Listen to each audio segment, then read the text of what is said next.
For our portable bed design, we went with a hammock design, and we also created a frame to go along with that hammock. The frame was similar to a regular bed, but without anything in the middle. However, this original frame was over-designed in some areas and under-designed in other areas. For example, this support beam was facing the wrong direction. As a person lies down in the bed, there's a force exerted downwards, which would have caused pegs at this support to be ripped from the ground, causing the bed to collapse inwards. Because of this, we created another iteration that was more compact and would take up less space, where the support beam was facing inwards so that it could hold higher loads, and it was also made shorter.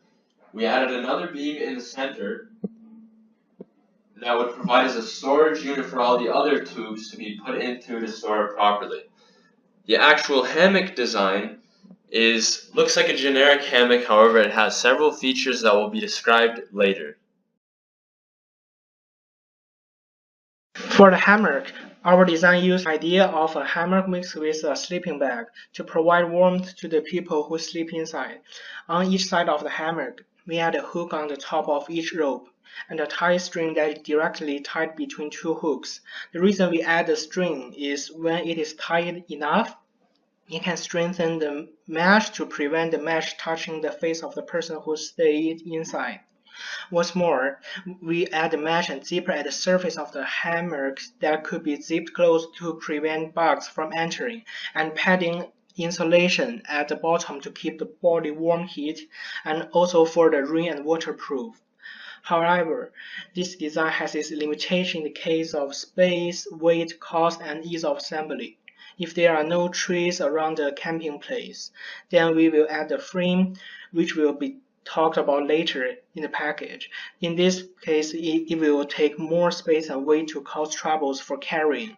If there are trees around the camping place, then the frames are not going to be needed. With only the hammock should be packed up, not only the space and weight will be saved a lot, but also the process of the assembly will be easier. What if there is no trees around and you have nowhere to hook your hammock? We have also designed the extra framework for the hammock, which you can set up in an open spot. There are pads on each foot of the framework, which is intended to stabilize your bed, preventing the feet falling to the ground. Meanwhile, the large surface can provide more friction to prevent your bed from moving. There are also hooks on each side, which is designed to equip the hammock. The framework is 7 feet long, which is long enough to fit 95% of the adults. When it comes to portability, the bottom tube has the largest diameter while the other tubes has the smaller diameters, so they can be put into the largest tube. After you fold up everything, it will only end up with 2 3 feet long tubes, which make it easy to carry.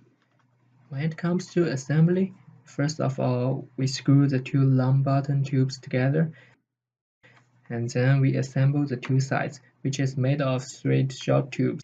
Then we attach the T-shaped part with the bottom tubes. At last, we line up the holes on the support tube with the holes on the bottom tube, and then we screw them together. After all this work, the framework is set up, and the hammock is ready to be attached. As for the size of the frame, the total length could be around 220 centimeters, while 95% of men are either 180 centimeters or below, and they also weigh either 100 kilograms or below. Because of this, we made the base of the frame around 1 meter long to provide ample support, and we also made the height of the frame around 100 meters so that the hammock would not touch the ground and would stay up in the air regardless of how heavy the person was.